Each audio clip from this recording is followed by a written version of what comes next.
आसियो gas हाने काम नगर्नुहोस् साथीहरु हामी अघि बढ्नुपर्छ अभियानको कमान्डरलाई हामीले सुरक्षित ठाउँमा लगेर राखेका छौं तपाईहरु भित्र नहुनुहोस् मैले परसम्म साथीहरु देखे हाम्रा साथीभाइहरुमाथि असुरु ग्यास प्रयोग गरिएको छ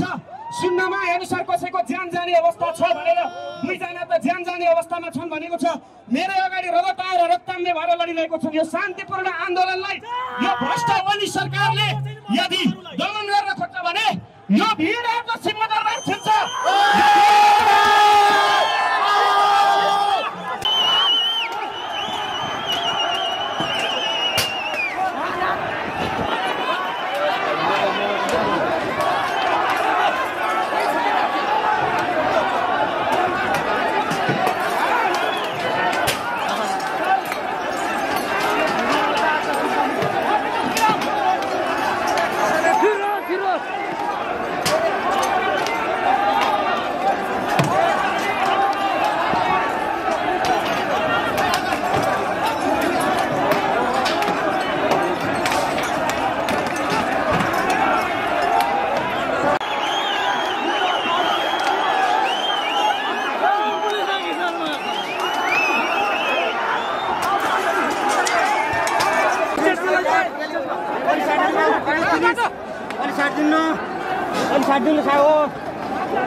तपाईं के गर्दै हुनुहुन्छ तपाईं